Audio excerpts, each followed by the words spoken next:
Okay, everyone, we're screen sharing and recording. So you're all on candid camera. Let's make this bigger so I can see all of you.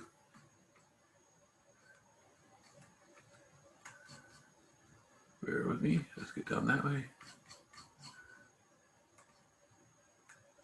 Okay, so we'll hope that. Now then, week 7. So most of you survived the midterm.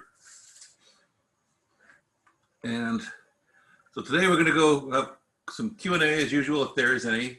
I'll recap some things on the midterm. And then we'll have our exciting PowerPoints, everyone's favorite part of it. Then we'll do breakout groups and more questions and answers. So, and if someone sees Joanne trying to enter on the chat room, please warn me. Now where's, oops, chat. Okay, now then, wow, that's not supposed to be on top. Hold on, give me just a second. Now then, all right. So, before we start on what I have planned to say, what does everyone know, want to know, care about life, what does it all mean? What questions do you have for me before I go anywhere? None? You don't want to know who's going to win the election? I know, but I can't tell you. No one knows. It's all a Masonic plot. Okay, so, I know, but I'm never telling. It's more fun. You can make more money in Vegas for it this week. Alrighty, midterm recap. So, how people performed. Well, I almost was going to put this in one of the histogram graphs, but I thought, no, I'll have mercy on you guys. But top scores are 90%. So an A, low score, not so much. The average was 76, which is pretty good. If you take out that one really low score, the average score was a B. Most of you didn't need the time. I mean, say the average completion time was 1 hour, 27 minutes. So my biggest thing is if your score wasn't as high as you wanted it to be, you guys, like on average, you took only about half the time that you had. So next time, go back and double check something, because you guys, no one ran out the clock. Some people took longer than an hour and 27 seconds. Some people took less. Don't know how you did it, but God bless you. But no one ran out the clock. So if you didn't get 100%, you could have gone back and redone everything, which is really fun to do, but that's about it. So the top scores or top questions that were missed. The most missed question, it's an interesting one, was this one. It was 6 out of the 11 people out there missed it, and didn't miss my threshold. I have a thing that 3/4 of people miss a question on the test. I blame the question, and I give it, so he didn't hit that threshold. But this was, you had multiple questions on this one scenario with this sort of asking questions from throughput, bottlenecks, and all that type of stuff. But it's, what is the throughput time of a pallet? Number one missed question. And it's deceptively simple, actually, in my opinion. There's a lot of stuff on here that makes you confused staring at it. Got this blandishment of stuff up there and then say, ugh. But it actually works out pretty good. Same thing, you've got, remember the throughput is the time it's taking for one thing to go through the system to make one pallet. And so everything actually here is in terms that you can use. We've got hours per pallet, 0.5 this, 1.25 hours per pallet. Everything's given to you in hours per pallet. So when I did my solution to it, I converted things from hours to minutes. You didn't have to, but I think the answers were in minutes. So the senior manager, 0.5 hours per pallet. Well, his station then for one pallet is 30 minutes. That's given to you in hours per pallet. The pricing section, similarly, it takes 1.25 hours for each pallet. Again, HPP, hours per pallet. 1.25, which is, or 75 minutes. Spotting, and basically this is where you had to make a decision between stocking and spotting, and which was the limiting factor, if you will. In this case, stocking was, in that happened a lot less time, so 1.5 or 90 minutes per pallet. The final section was the cycle count, which is 0.25 hours per pallet, or 15 minutes. Then you just add the 30 plus the 75 plus the 90 plus 15 is 210 minutes, or 3.5 hours. But this was the one that I think people people tend to get mixed up in the hours per pallet, and it's like 9 people here, and you start thinking of it in production line. But if you go back simple, what if you just had 1 pallet? How long would it take to get through the system? And most people tend to think of it in a bigger processing and make it more complicated than it is, in my experience. But just think about that throughput is, if I just had 1 pallet for the all day, all these stations, how long would it take to get through? And it's basically the time that it takes to go through each station added up. So when you see that, almost guarantee there'll be something similar to this on the final. So each of you guys actually look at this example. Second most missed question: which of the following is most important when designing a new production process? Pollution prevention, pollution control, pollution practices, all 3. Number 1 wrong answer, half you missed this, was number 1 wrong answer was all 3. But you got to go back to the page where it actually lists these things in the order you do on chapter 4, page 68. And the first thing it talks about is pollution prevention. And it's the reason it becomes the number 1 thing, because if you prevent the pollution, there's no need to control pollution.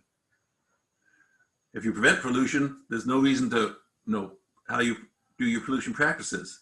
So basically, you got to think of it in terms of, and it was listed first among the things in the text as being listed most important. But if you prevent pollution, as opposed to just how do you control the pollution you're producing, well, it makes sense it becomes the most important thing to prevent it in the first place, rather than trying to control the pollution that you have. And that's the genre of how the question works. Now, and after this, there was no other question that was predominant enough for me to bring up. If you have questions you want me to post a solution for, shoot me an email. Say, why was this way if you got it wrong? And I won't embarrass you and say, Adrian asked this question, but if you got a question on something, so odds are someone else has it too. But there were no other ones that more than 2 or 3 people missed at a time.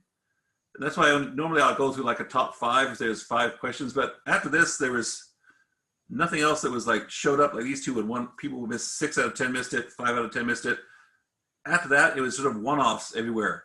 And why different people, so I couldn't really give it. But feel free to send me an email, say, hey, can you go over this question? I think you get, I can't remember if I randomized the order. Shoot me a screenshot of the question if you want, so I can make sure I get your answer, because I know things appear in different order sometimes. I can't remember if I check that box. And I'll just post a solution for everyone to see, if you will. But that was basically it. Those two most missed questions, but nothing else got a whole bunch of people other than these 2 questions. But now you won't miss it again. So if I give you these 2 similar questions, take this one and add the least important. I'm one of those evil professors that does that sometimes. I'll actually the same question twice, except I'll add, instead of most, add least, or farthest down the line. Or I might give you something very similar to this, but change, just see if you're paying attention, I'll change 1 HPP. And you might see the same thing and say, I remember that, that's 210. Be aware that I might be evil and just change one of the numbers in the boxes to see if you're paying attention. Yes. Then we sit in the teacher's lounge and connive this way. So just kidding. But you make it something very similar, but make sure you read the numbers this time. What would happen if I suddenly reversed, the 1.25 on pricing with the 0.5 on manager? Actually, that wouldn't make a difference. I'll have to do something else. But you have a great extra question. Why wouldn't moving those 2 change something? Ooh. Alrighty. So that was pollution prevention was the correct one. Now then, we'll get into the meat of things. Oh, where's Joanne? Please show up, Joanne. We chatted earlier today. All right, capacity planning. Now then, and it gets to the point where we've talked about capacity in terms, very similar to, Dallas is here. Okay. We've talked about capacity planning and capacity in terms of like the flow diagram we just went over. And it's sort of been something you've been given, trust us. And now we're sort of talking, well, this is how you figure out what to do it and how you should do it and why you should care type of stuff.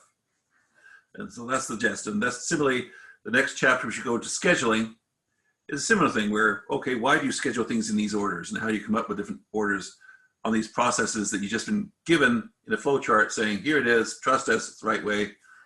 We're now trying to say, pick those things apart and say, how do you come up with a way you should care about it?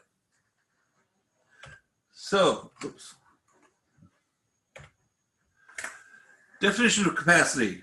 Oh, this is where it gets hot and heavy.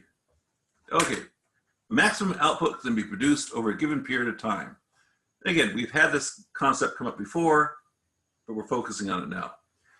And this is where you'll see these two things come up, and you will hear the people talk about in the boardrooms this way about theoretical versus effective, meaning what you can theory and build your machine to do versus in the real world, what is it effectively going to do? You might occasionally have to stop for maintenance, break shifts, people get sick, whatever it is. So you might have a thing that's set up to work some way in the theoretical sense of how much you should be able to do when, how, and with what. But then life hits it, and you come up with really is the effective use of it. You know, one of the things that capacity issue was hitting, Henry Ford in making his Model Ts. And that theoretically, people used to have 12-hour shifts. And you'd have a night shift and a day shift.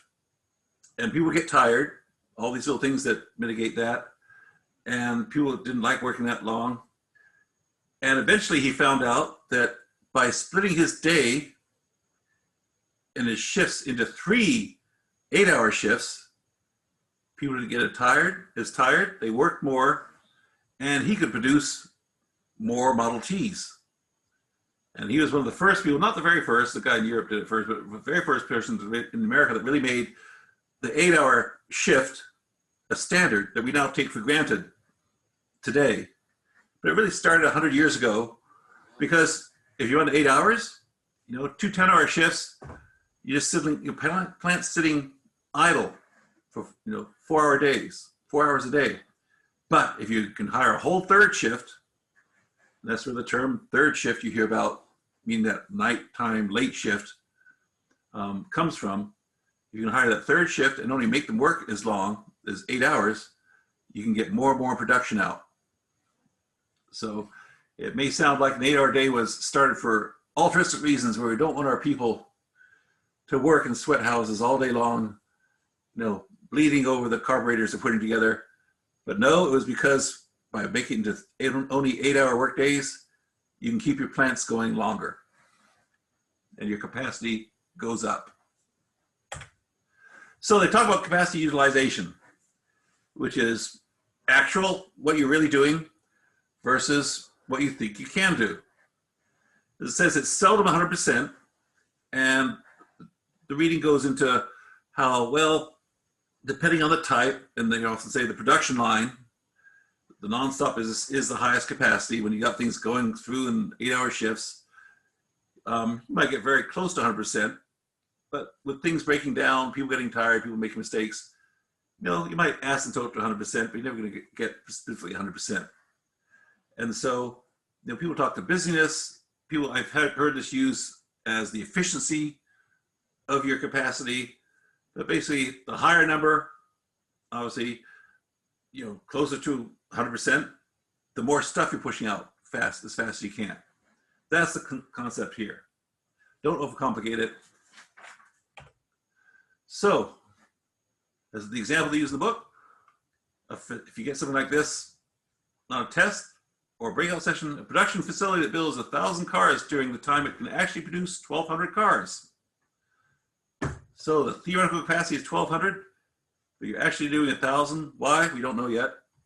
So this is one of those things where you say, let's do the math. So your utilization rate is 83%. Cool. This is where I should have dramatic music saying 83. But again, what you actually are doing versus what you can do. And in reality, the harder one of these two is probably what? To determine. What's the hardest one of these two numbers? Who wants to go out on a limb? Your actual capacity? No, actual capacity. Yes, you said actual. I was going to say actual output. Oh, yes. sorry. No, but the capacity, theoretical, let's say the theoretical capacity. The actual output is usually the easiest thing to remember because you can see how many widgets are going out the door. But when you sit down and say, okay, this lathe can put out so many board feet of this, and so many people can carry it that fast, your theoretical capacity tends to be the thing where it's actually harder to determine. And the person selling you the lathe or whatever piece of equipment is going to say, oh, yes, you can do 4 million of these things, whatever you want an hour. But coming up with what your theoretical capacity is actually the harder thing. You can actually see what you're doing. What you should be doing in theory is the harder one to nail down perfectly.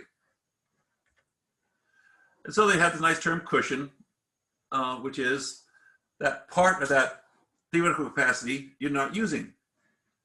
So if you've got a doctor working 6 hours, well, that's a busy doctor, during an 8-hour shift, well, he's got 75% utilization.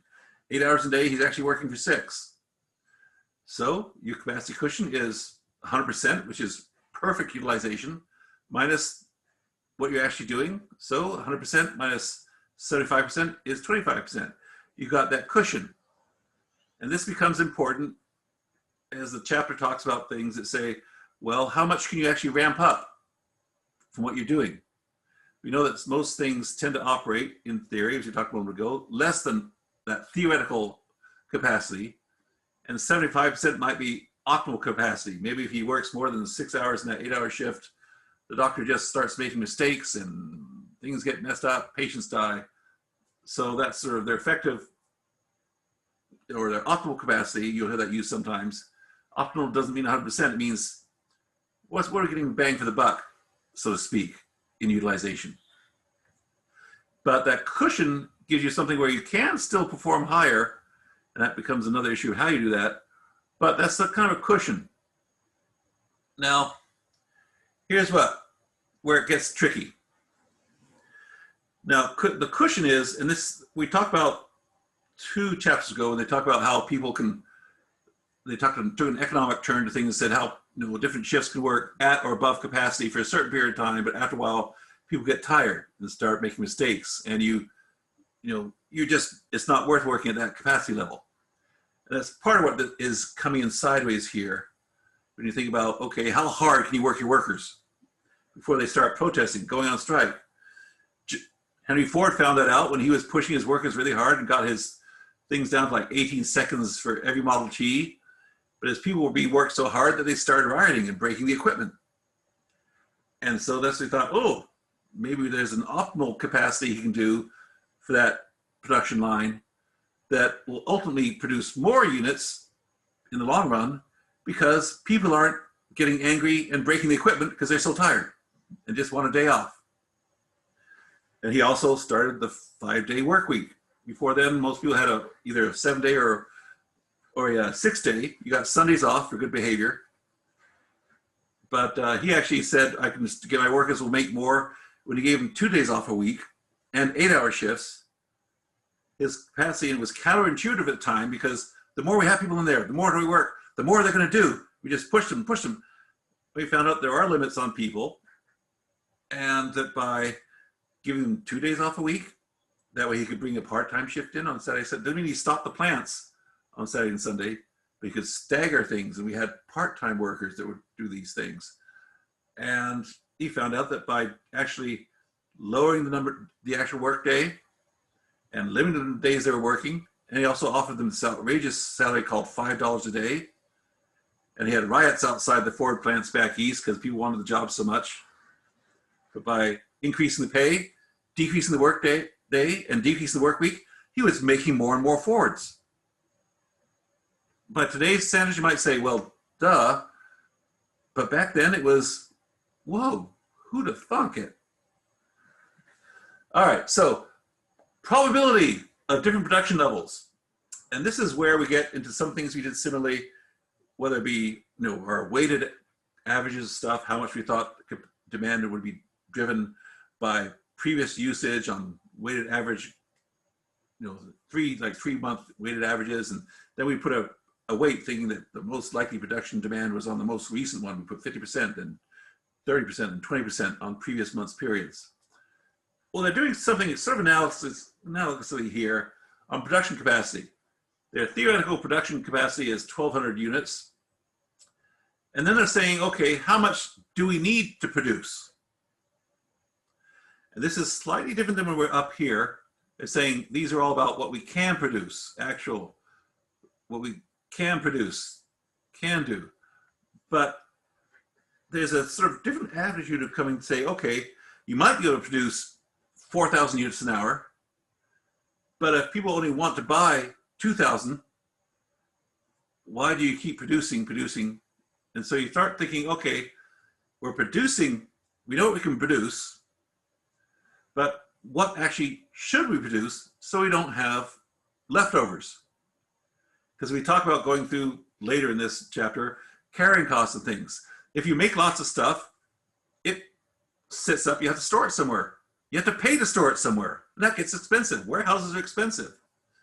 On the other hand, you can take things like we talked about, was it last week or the week before? We talked about like Tickle Me Elmo and Cabbage Patch Kids, where people missed the, oops, let me admit Joanne, give me just a moment. Hi, Joanne. Hi there, sorry I'm late. Oh my goodness, everyone's getting word. We're gonna send out a search party. I'm trying to graduate, but my advisor's trying to not let me, so I had to take care of some business real quick. We're all like that. We just sit back and think, how can we make life difficult for our students? No, just kidding. No. So capacity what ifs. So when you talk about what you need for capacity, really what you also have to think about is the customer is going to buy something from you. You think, okay, so production is all say that we can build this stuff, but how much do you need to build? And this comes down to how big a factory do you need? How many lathes do you need? How many workers do you need? Because you can come up and say, I got this great warehouse, I've filled it with machinery, I can build 1,000 cars a day, but if the public only wants 500 cars a day, well, then you've paid a lot of money for a bigger warehouse than you need. You've hired more people than you need. And so you got to figure out, so what is my predicted utilization based on what the public who are going to buy my product? Remember those chapters we talked about at the very beginning about consumers driving what we do and driving demand. The consumer drives what we want to do and how we're going to do it. And they drive what our perception of quality are and how much they're going to buy. So you come up with demand probabilities in order to come up with a predicted utilization that you need. And in this example they use straight from the book, you think there's about a 50% chance of 1,000 units being demanded by the world, or 50% chance of 800 units. So your predicted average demand is that 50% times 1,000 times the 50% times 800, which gives you a prediction of 900. Okay, so your predicted utilization is 900 over 1,200, or 75%. And therefore, if you've got a capacity of 75%, you've got a 25% cushion.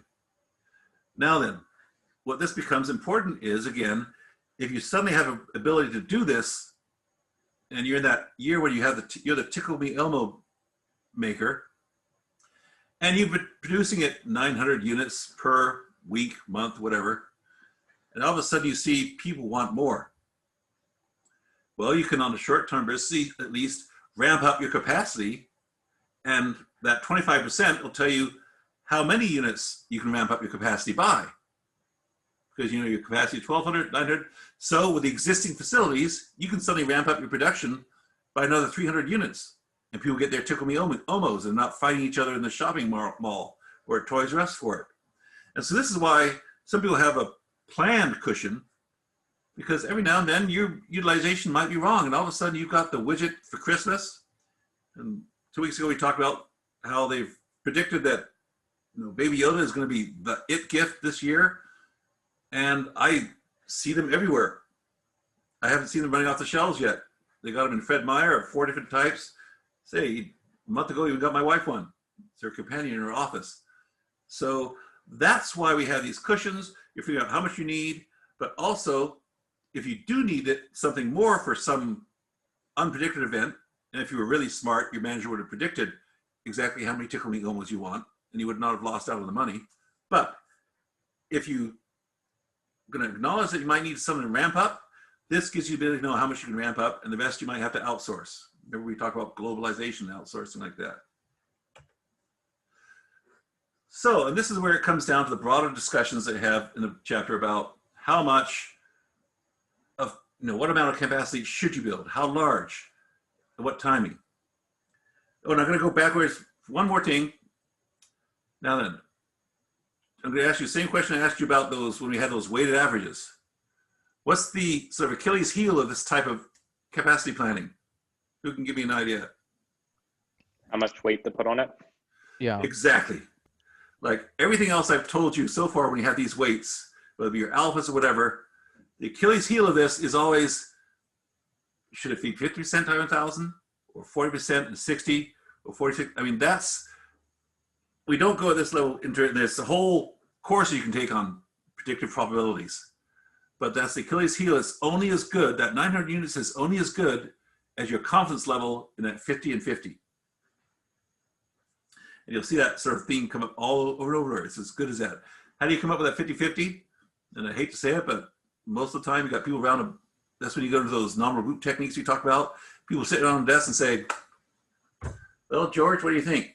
I think it's 50-50 when you do 100 or 800 or 1,000. Yeah, me too. Oh, 50-50. We got our two percentages. Cool. So I wish you could say everyone uses these Mike's techniques, and I hate to say it, but other management professors might argue with me, but I've never found a huge amount of difference on those percentages from people that sit around and have been in the business a while versus people that use really complex mathematical models. If you know your business, really, pardon? Go on. Oh, sorry, I was going to say, I know it's when I worked for Home Depot, I wrote about it, I think, in one of the first discussion posts, but just I kind of elaborated on a lot of the times if we weren't at an exact sales figure, they had to cut, X amount of part-time workers for the day. Mm-hmm. And like, as an employee, like you really never know if it's like a big ticket sale or individual customers coming in. So every time we knew that someone was being cut from, whatever miscellaneous department, it was just chaos for us. And just like always, like you said, it just feels very arbitrary how they decide to cut and utilize that. But it's a great example of how these capacity and demand ideas that you have, because there's a human cost to it. And as Henry Ford found out the hard way, if you don't pay attention to that human cost, it can have detrimental effects on your workforce and be counterproductive in the long run. And so they're very real world things that we all experience in little times. I mean, it might be this customer who realizes that Starbucks just decided, no, it's going to be a slow day. And then you're waiting 15 minutes for your latte. And then your customer said, well, gosh, next time I'm going to Coffee People. Wait, do they still exist? I don't know. but that's the great examples of why this comes. It's not just about machinery, it's about the people there. And these are a little more esoteric concepts for people because, how do you account for that pissing off your workers factor? Well, but you might phrase it in a nice human resource. We want to keep our morale up, but it's hard to quantify. And it affects how you can do, because you might suddenly say, oh, we got to go from that 900 widgets per day on that previous example to 1,200. And then you start having to worry about offering overtime to come in for regular time because you need to ramp it up. We'll pay you double time to come in. In healthcare, for a while, they were having mandatory overtime doing some of this early COVID stuff for workers to try and keep up on the East Coast. And again, it comes down to that diminishing returns standpoint, because after a while, the workers are just like, I'm too tired. I can't come in. I don't care what you pay me. I'm going home. Want to fire me? Fine. Try filling my position tomorrow. And it's a very human aspect that you have to keep in the back of your mind. It's not about the machinery always, or the biggest building you've got, or how new it was. There are people issues that need to be investigated and thought of. And I hate to say it, but they're often the last one because they're hard to quantify. It's easy to say, I can buy another lathe and get this much. It's hard to say, I can make people happier and get them to build this much. Because how do you actually tie that happiness factor back to producing more widgets? If you take my economics class next term, we talk about that very thing. Okay, so how much do you need to have? What type of facilities? And we talk about economies. We've already talked about economies of scale. We'll talk a little bit about diseconomies of scale because it's a confusing concept for the way it's used. When do you make these decisions? You know, do you wait until it took me almost or disappeared before you ramp up? Or can you anticipate that and be ready for it later? Where you put them, we talked these are the same concepts we talked about before without the specifics of this chapter, but do you outsource? Do you do some globally? Where do you get these from? Where can you get these from? And different process of what type of facilities you can need. A specific, you know, we talk about the product focus or specific product. This specific line makes one type of product, or can it do certain things in a certain market? All these types of things. General purpose, you have just a guy with a bunch of lathes that sometimes he needs this lathe, sometimes he needs that, sometimes he just needs a sander. So, capacity cushion, and this is what we talked about before. Large cushion for made to order stuff. Why do you need a large cushion if it's made to order? Why can't you just like know exactly when you can come? Anyone? Who wants to guess? Because you don't know when you're going to be getting a lot of orders all at the same time. Exactly. So, you know, you might have all your stuff ready, but you don't know what's coming next. On the other hand, the made to stock, maybe those, I'm not going to forget those terms from the first part of this chapter or this book. Made to stock, we know exactly what you're making. So you got a small cushion, but you want to have to keep that small cushion because it's just production line going on. You can do it, but to make sure that small cushion is a small utilization or small capacity cushion, you better have your predictions down for your demand. What enables you to have a small cushion on that made to stock is not predicting the wrong thing that your consumer wants.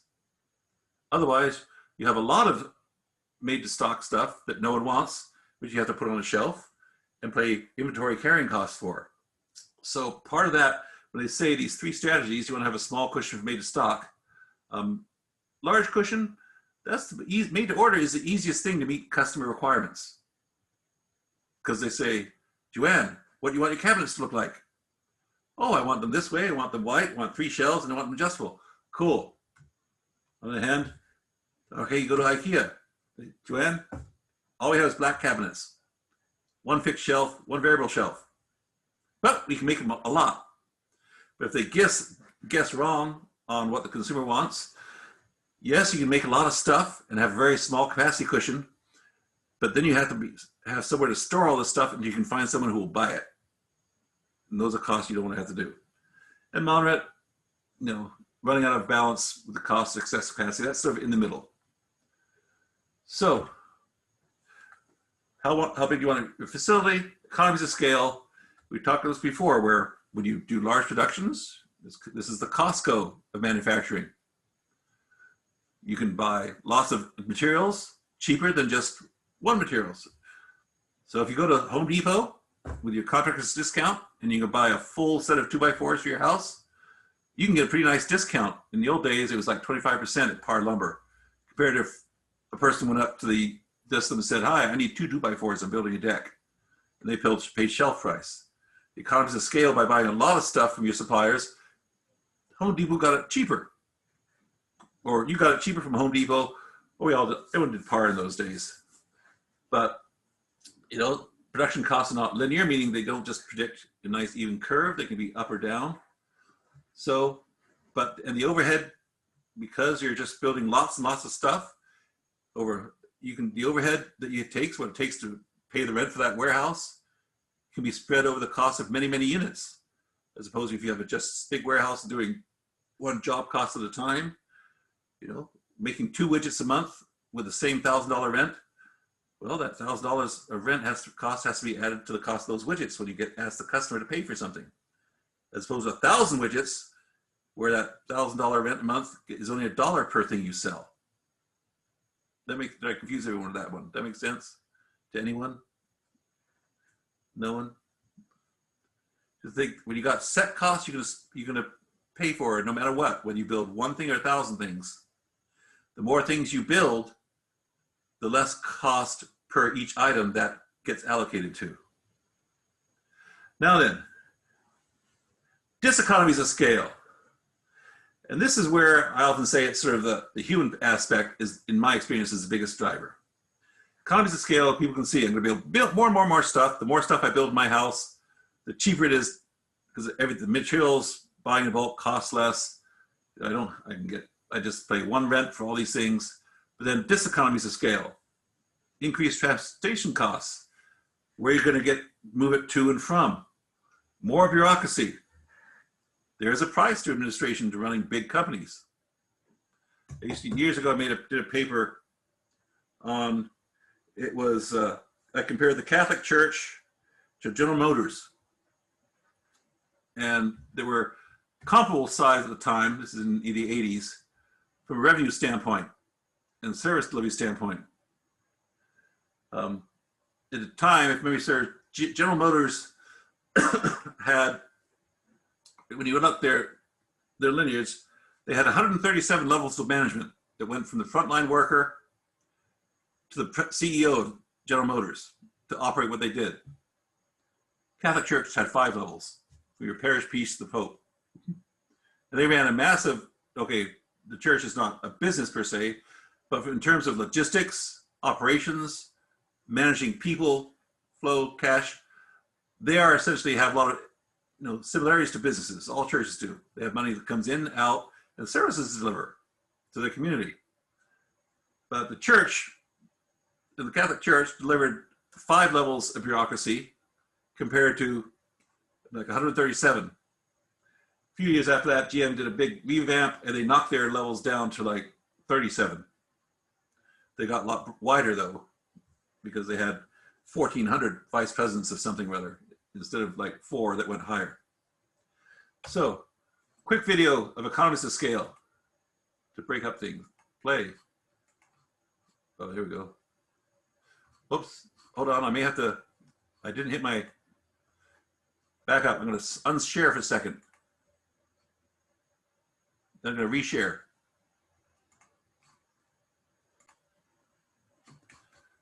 Okay, let's see if you can hear this. Is a term frequently used in microeconomics.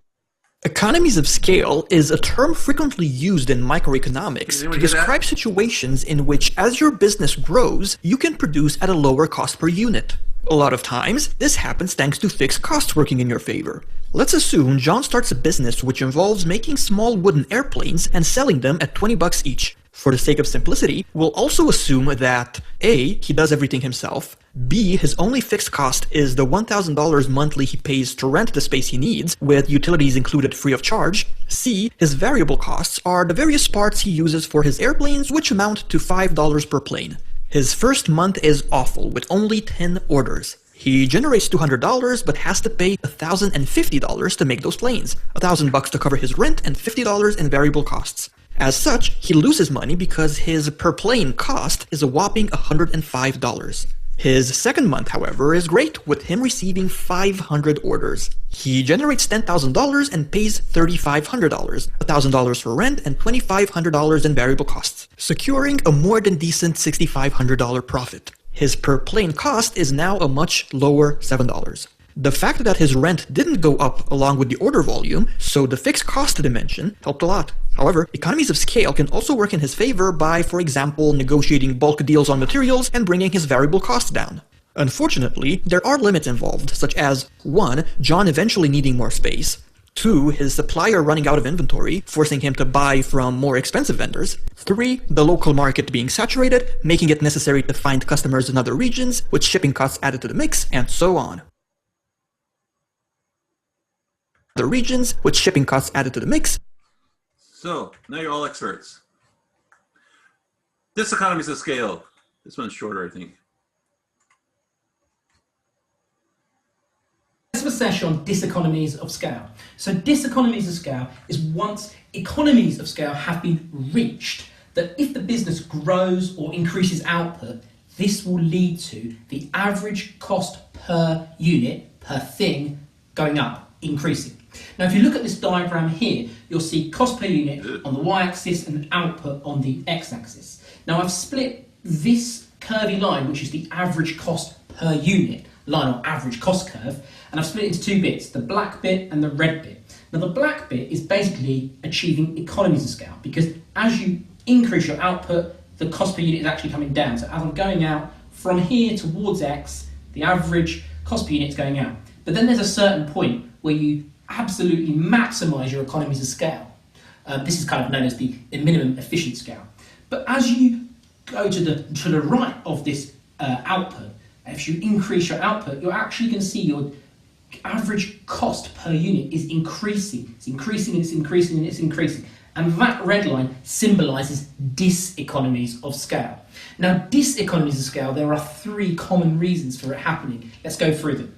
So the first is that you're going to get employee coordination. So as the business has too many employees, because output's huge, that you're going to get overcrowding of employees in certain areas, such as operations or marketing or anywhere really.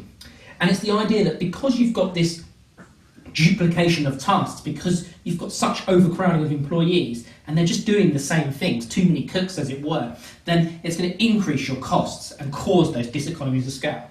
Now the next reason is employee motivation, and that's when the business has too many employees feel less significant. They just feel like a cog in the wheel, they're not as motivated, they're demotivated. And because they're less motivated, they're less productive, and that might lead to higher waste and cause these diseconomies of scale.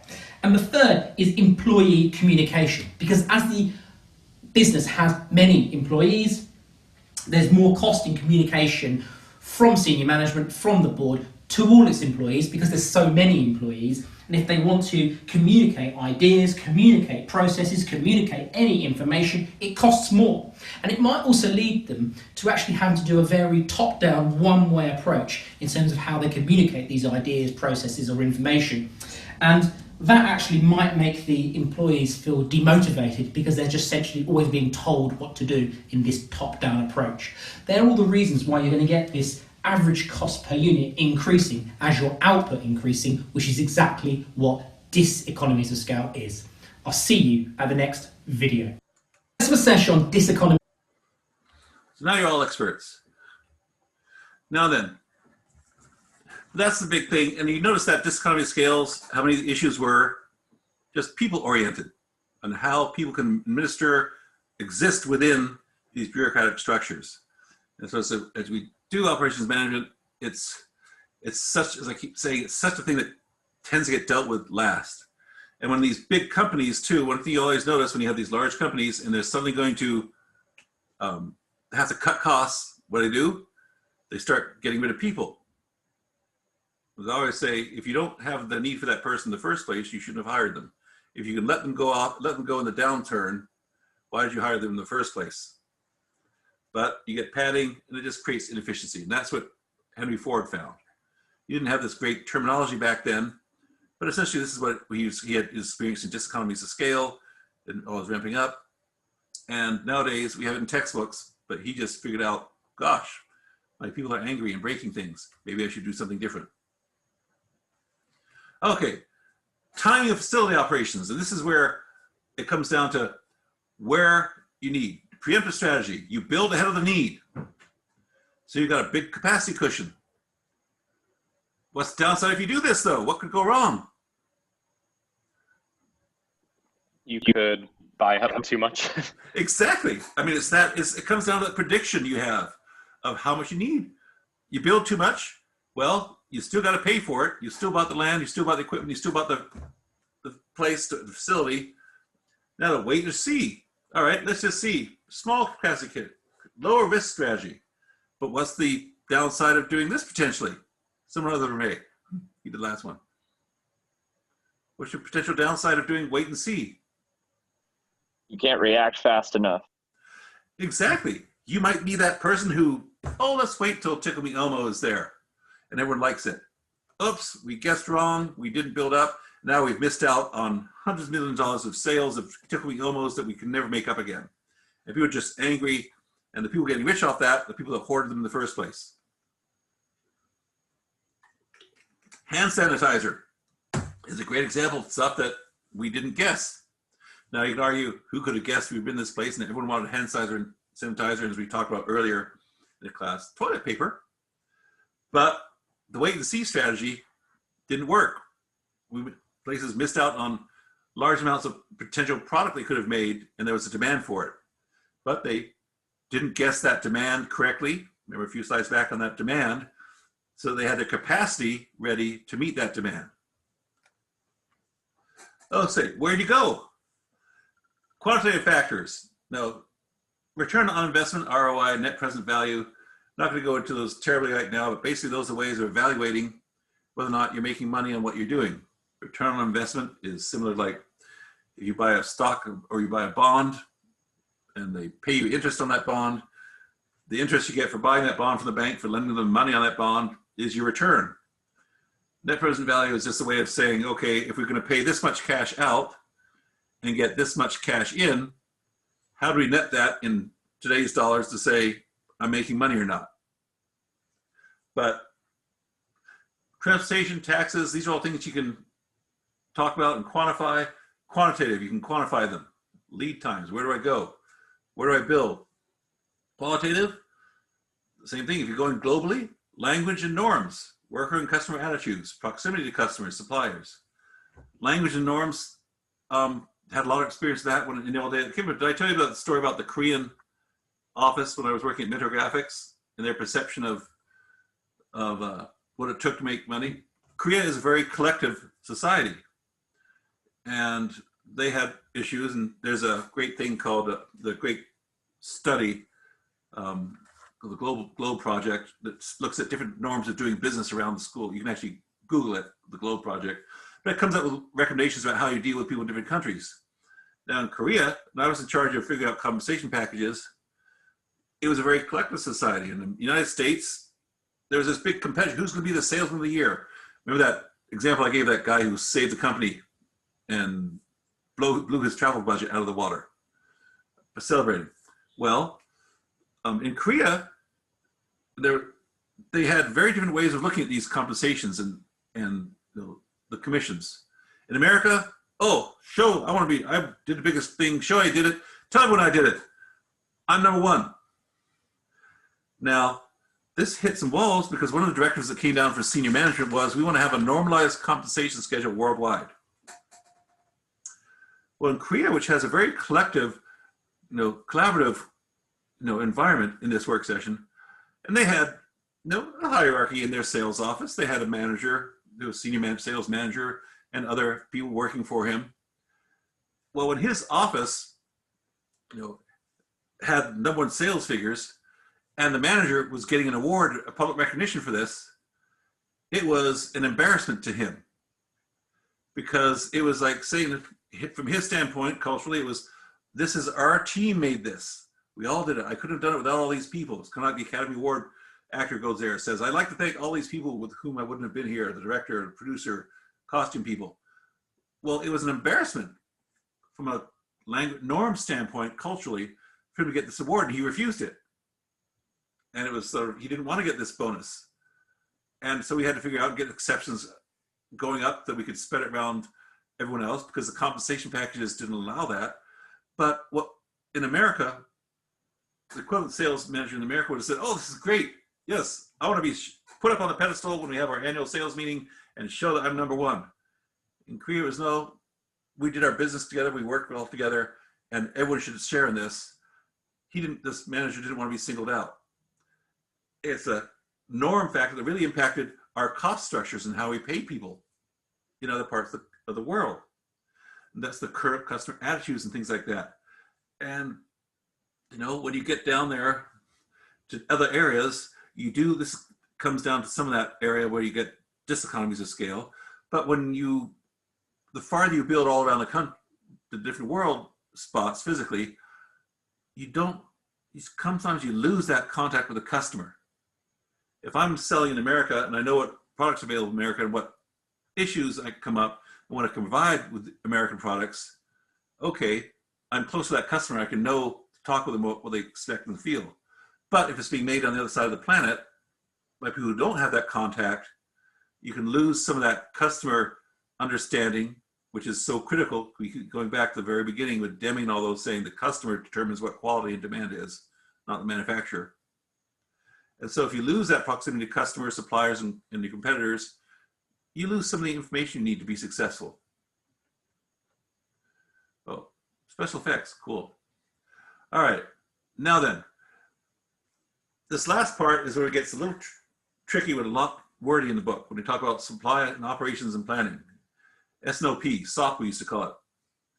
So now we're talking about matching supply and demand over time frames and aggregate demand to figure out that we're making what we need when we need it. Then we talk about our capacities and all that and what we can do. We also have to talk about the demand, about what the customer says you should be doing. And how do you plan for that, assuming you can guess right? And how do you guess right? And so there's two ways of doing it on supplying and demanding. And you can control it two ways, by matching supply and demand, or sometimes inhibiting the demand for a product.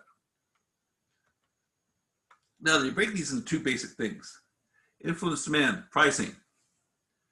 How many people, let's see, we just had, was the iPhone 12 come out? Was it 12 or was it 12, I think? How many people waited in line overnight outside the Apple store to get that? No one? Or don't want to admit to it? It's okay, I didn't. I still have a Samsung 7, but which is about 4 years out of date. But one of the things that Apple does, and typically when these new iPhones come out, and they know what they're doing, they can predict demand, but also they know they set the prices. And they've done the math and say, okay, by limiting demand, and this is a supply versus demand, when things are harder to come by, they fetch higher prices. When the iPhone 10 came out with its new camera and those earbuds that look really weird but don't require a wire, they deliberately undersupplied against what they knew the demand was. By doing so, they could offer this for $1,000 and people would pay it. There wasn't not an excess of these items out there. So, do you want a discount? Oh, can I have a discount on my phone? No. Because if you don't want it at $1,000, there's someone right behind you in line that will pay $1,000 for it. And so they manage their supply and demand and do this on a routine basis by saying, okay, if we set the price right, we can control the amount of demand and know that we're going to have the supply necessary for that level we've set. So are they undersupplying? Yes, is the short answer, initially. But by doing that, they can control their production and they can keep their price point where they want it, because everyone wanted that new iPhone 10. And so this is where they can control their costs. They don't have to suddenly ramp up by influence and control. Now, if they wanted to sell more, they could have. They could have ramped up, sold a lot more, and maybe lowered the price even to get more out there. But in their world, by keeping enough control over things, they didn't have to carry any inventory by having this down there when you look under the influence of control of supply, because they were running off the shelves as fast as they could, because people wanted them and they would pay that. So they could figure out how much they needed to ramp up to make the demands they were going to set, because they essentially were violating the rules a little bit by setting what they thought the demand were. They weren't going for Tickle Me Elmo with saying, okay, want to get one to everyone that has them. And so Tickle Me Elmo missed it because there was a lot more demand and they had to ramp up using these items listed on the left-hand side of the slide. But that was their strategy. They would have loved to have had a Tickle Me Elmo for everybody at $39.99. But they missed the demand they were estimating. Apple sets the demand level by saying, we're going to give you this many available. And if you look in the news, news loves this. If you ever watch it, when the news will have on the saying, lines out at Washington Square, and they'll announce Washington Square got 200 new iPhone 12s, whatever. If people line up for those 200 and pay the price they're being asked for because they want them. And that's a strategy. But it's very difficult for the people doing the Yodas, who Yoda is doing the Tickle Me Elmo, but guessing right and saying everyone's going to want one.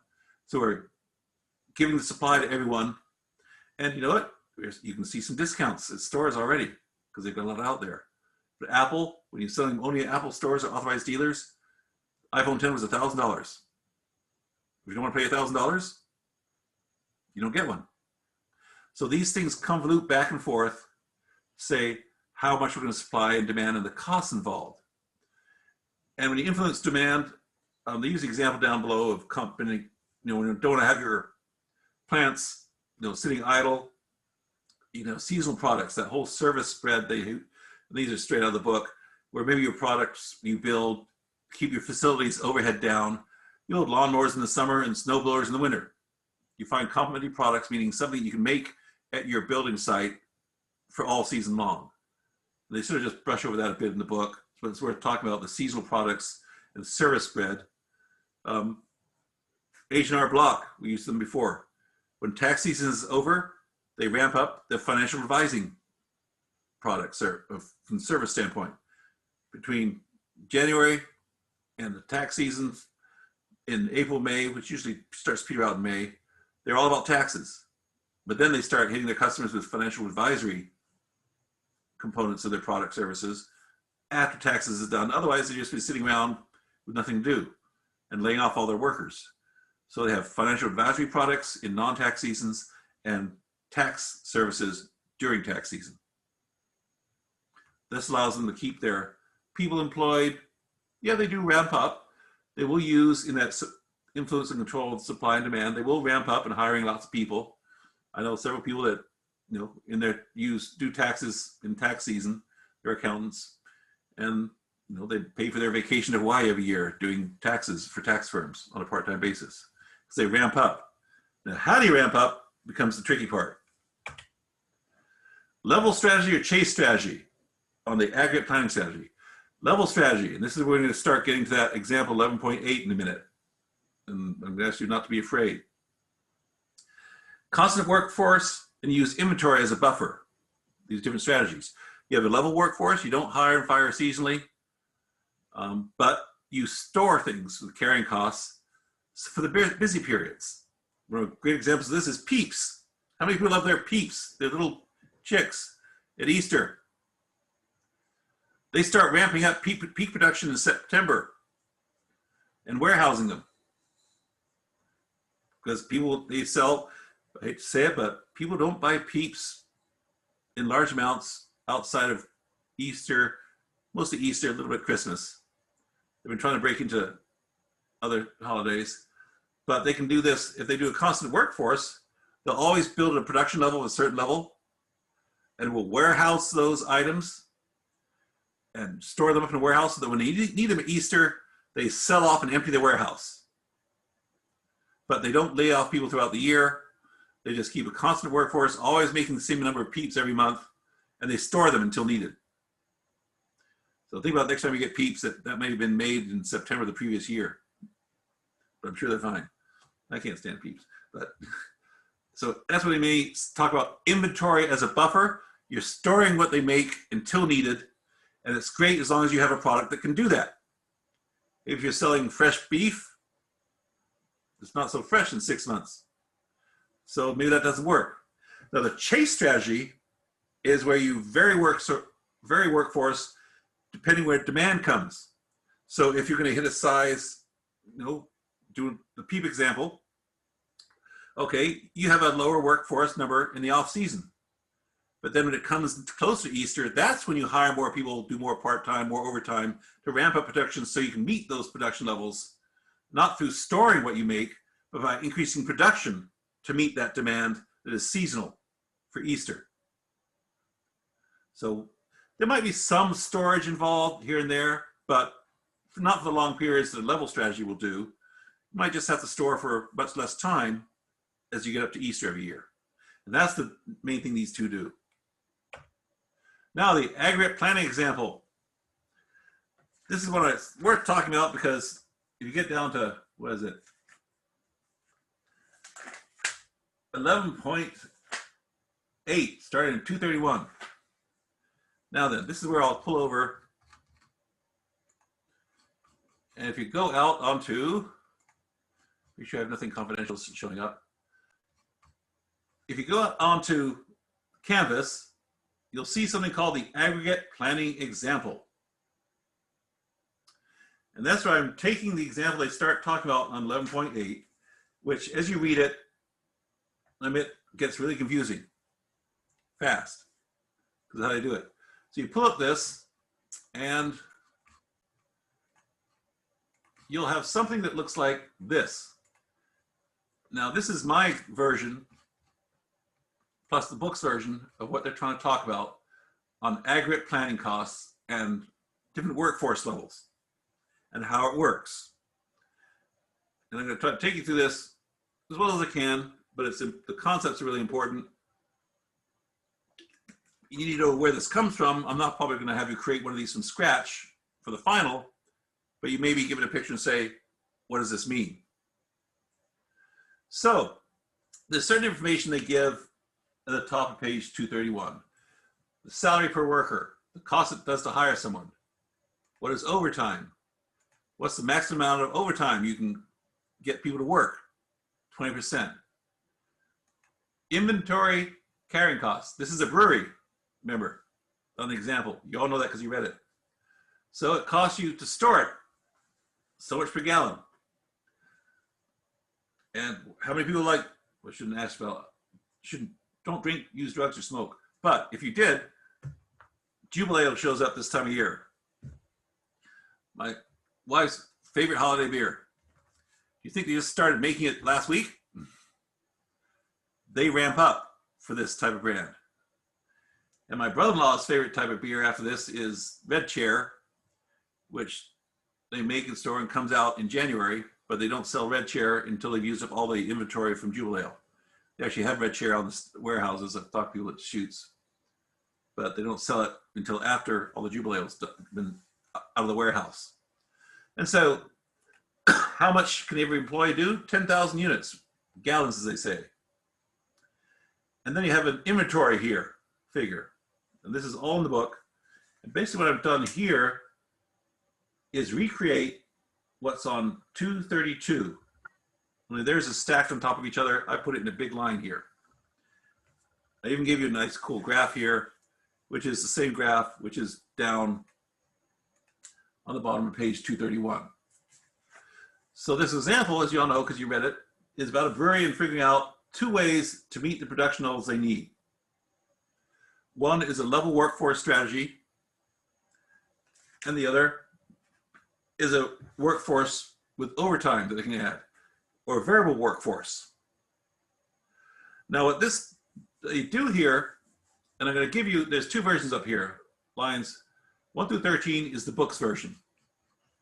We'll talk about them a bit. Then I did my version, which I hope makes it a little clearer on how they come up with numbers. I'm going to take you through this. So they have regular workers of 45 workers every month. That's their constant workforce level. Oops, Andy wanted to go back in. Welcome back, Andy. So, and they say overtime. They have a constant workforce level, so they don't have overtime. So that's the zero they have. But if you're trying to look at the stuff on table 1.11 on 232, I'm going through that example. I hope it's a little clearer. How much do these 45 workers produce? Well, 45 workers times 10,000. Let's do the math. Cool. So essentially, there's no overtime. The formula is more complicated, so you can use this for overtime, but essentially this number is only that 45 workers times 10,000 units per employee. That's how you get a production of 450,000. So they can produce that every month. Now then, here's the trick. Sales forecast is seasonal. In January, they only have 300,000 units demanded. Same in February. Then as you start getting warmer weather, the requirements build up. You got, in the middle of summer, you need 650,000 units of beer. And that's the variable. You gotta be able to meet that. Well, if you can only make 450,000 units a month, and you need 600,000 units in July, how do you do that? Well, you keep making it consistent, even when you don't need that much, because you still make your inventory level, because In January, we're producing 450,000, but only need 300,000. So we have extra left over. We had a starting inventory of 50,000. We made that much. We sold that much. And we had beginning inventory. And so we have, at the end of the month, we have 200,000 left over. Now it's a little clearer in February when you say, okay, because it gives us magic 50,000 starting inventory. But basically, your beginning inventory of every month is your last month's ending inventory, what you didn't sell. Made 450,000 in February. Sales forecast. We're all good at doing those because we use our working monthly averages over 5 months or whatever it was. So we sold 300,000, made 450,000. So 450,000, we get an inventory left over because they're adding $150,000 to our inventory, or units, excuse me. We had 200,000 to start with, 200,000 plus that, what we made in that month, 200,000 left over from last month, plus what we made this month is 650,000 total. We sold 300,000. So we have 650,000, what we made this month, plus what's left over from last month, to get our 350,000 left over in February. That becomes our beginning inventory over in March. We're always making 450,000, so 450,000 plus 350,000 minus the 350,000 we thought we were going to sell, bam, more inventory, which we're paying for to store that every month. Until it gets to the point where July, when we're finally starting to produce or sell more than we're producing, so our inventory starts to go down. We're building up, building up, building up, and all of a sudden we're starting to sell more than we make, but we're storing it all. So our inventory goes down a bit. Similarly each way, because now we're still making 450,000, but we're getting less inventory in our warehouse. So we're less inventory, until it gets way down, about 50,000, because no one likes our beer. Obviously we don't make a Christmas blend, so no one's buying it in December. So that's how the inventory varies, and that's when they're talking about matching your inventory and supply. You're storing it, just like Pez does, or Pez, the Peeps do. They're storing it, except their curve is going to be in the March and April time, where the demand is really big. Now then, what are the costs in doing that? Well, and this is one of those trade-offs, but your predicted costs become, except for one or two things, fairly easy. You've got $180,000 in regular time for, well, that's, you're paying workers $4,000 a month times 18 workers, or times 45 workers, $180,000. You got a stable payroll every month, all through the year, for $2.16 billion a year. You don't have any overtime, because you don't hire overtime, because you're storing it. Instead of ramping up your workforce, you store the stuff. Cool. In January, you had to hire 5 people. That's just to make this example interesting. So you get $25,000 because it says cost of hiring people is $5,000 times you had to hire 5 people in January. How do you know that? Because the text tells you that. And so inventory carrying is simply how much inventory you got times what's it cost you to store that stuff. And you got the numbers right here. So 200,000 inventory times 0.12 cents, or about 12 cents per gallon. That's the big cost. And you see how it's your inventory carrying, and this is where the term carrying costs comes from. You hear that in movies all the time, carrying costs. This is what they're talking about. What's it costing me to hold on to it before I have to sell it? I'm carrying it until I have to sell it.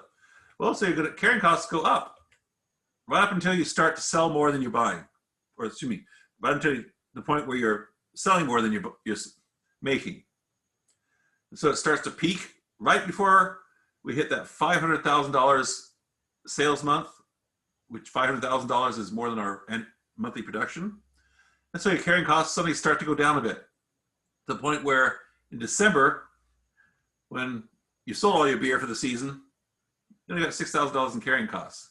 You only have a little bit of inventory times that 12 cents per gallon.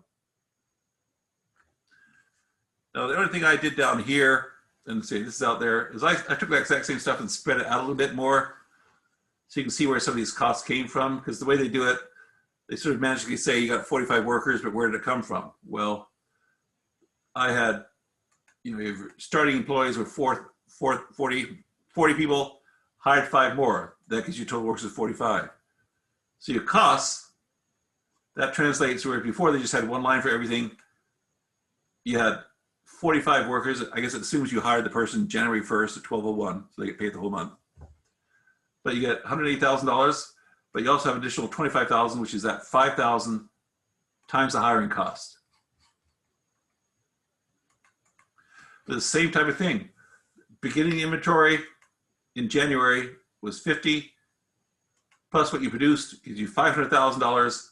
Sold 300,000 is 200,000. Now this is the exact same stuff as up here, except they sort of combine everything into a couple of lines. I've just added a few lines to say, make the beginning inventory a little clearer. If you understood the first one and in the book, more power to you. To me, it's how it's written. It's kind of confusing. But it all comes out the same, where everything's even except for the amount of inventory you're carrying and the sales you're doing. Now then, before I move on and make you really go wild, Google-eyed, any questions on this and what they're trying to do? Best think about the concepts of what they're doing. And this is that level strategy versus, we're basically trying to say, hey, okay, whoops, backwards. Level strategy versus chase strategy. Chasing is we're chasing the demand. So now we'll go back to, I'm going to go back to the overtime part. Now then, you still have the same demand amounts, same cost of storing stuff that you did before. Except, this is an example from the book, level workforce with overtime. This time, you have 43 people. They're going to have to do the work of 45 people, but we're not going to hire anymore. What do? We make some of them work overtime. And that drives up the cost of those workers, but we're still having a level permanent workforce, but we're getting more work out of them by making them work overtime to meet the demands we have. And if you notice here, we have no overtime early in the year. Again, think of the same numbers, same costs, everything as before. Well, all of a sudden, in June, when demand starts to go up, we make the 20% of the people work overtime. We get 20% overtime. So we start producing more. We produce fewer units. Remember the previous example, the steady workforce of 45 people, we had 450 units, 450,000 units per month. Here we're only producing 430 per month until overtime kicks in. Then we get that $430,000 plus an extra 20%. And that's where we get the more units produced. In these 3 high demand months, we start producing more. We still have some inventory every month, but not as much inventory that we're carrying. So in this case, what you're doing when you do overtime, you're trading off inventory costs for overtime pay to employees. What it's doing. You're paying more worker stuff from temporary wages, but less inventory for your carrying costs. So that's where you'll see, if you compare the two, I'm not going to go back and forth, I'm going to use my version here, a little easier, but your forecasts, all the sales forecasts are the same, but the inventory costs here, 361,000 in that example versus 363,000. So you're saving a little bit on inventory costs, but offsetting it against workers. Now then, there's a third scenario I'm not going to go into too much, but I'm going to leave this out there for you guys to, I'm sure, before you go to bed, you're going to pull this up on your laptops and say, I'm going to get this right. But I put my version to say on both examples. My version makes you more confused. Don't worry about it. But the concept you're getting in is you're trading off worker hours for storage hours. Now then, beyond this becomes, we go back to the strategy part of it, is what makes sense. And this is where you talk about all these, where the products are being made, what's going on, because if you're living in an area where warehousing is really, really expensive, well, maybe you don't want to have that much carrying costs. So you go to an overtime strategy. Smaller workforce, but working hard during the peak periods because we can't pay the local warehouse rates. On the other hand, if you're a high cost employee type, maybe it's cheaper to store stuff. Now, GM and Ford got in trouble this way because a while back, their union actually sued them to stop overtime because people didn't want to work overtime. But they figured out it was so much cheaper to work current work, because the benefit load, they call it, how much they had to pay every employee for benefits, was so expensive.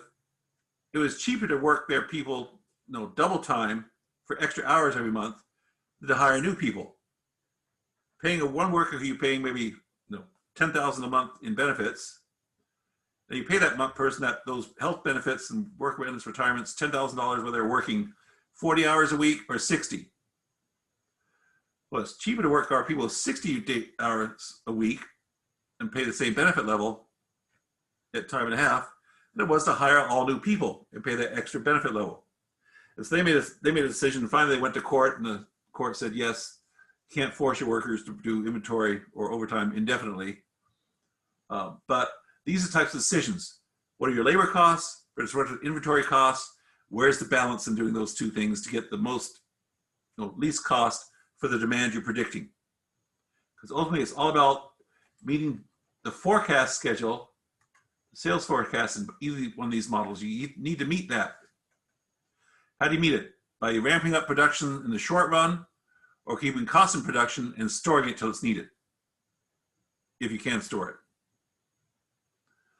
Now, I hope that I didn't confuse too many people on this, but it's an important section of the chapter, and people tend to glob over it because when you get to those sheets on pages 232 to 234, you tend to look at it and just say, oh my goodness, who threw up on the page? But the concepts behind it are really important to think about, the trade-offs between people and facilities and whatever ramping up costs you have. And that's the part to learn about. And so don't discount the concepts they're trying to do, and that's what these are trying to show you. I hope the ones I made, I think they're all correct. I couldn't find a mistake. I didn't have my wife peruse them, so they should be mostly correct. But that's why I put these out there for you guys to look at. And now, I think, any questions on that before I go? Is it you just like deer in headlights at this point? Just to reiterate, you said we aren't going to be expected to make these Excels, right? Just to understand the concept. Yeah, I'm not going to make you do a worksheet like this from scratch, but I may ask, you can be asked concepts about how they work and why you have to care. But I'm not going to say on the final, here's a spreadsheet, I want this done in 2 hours. But understand what conceptually is going on here is the important thing to come through. All right, so I hope does someone else need a break? You guys want to come back at 4:30? I sort of need a break. Let's pause. Let's come back at 4:30, and then we're going to go to the breakout groups. See you in a few minutes.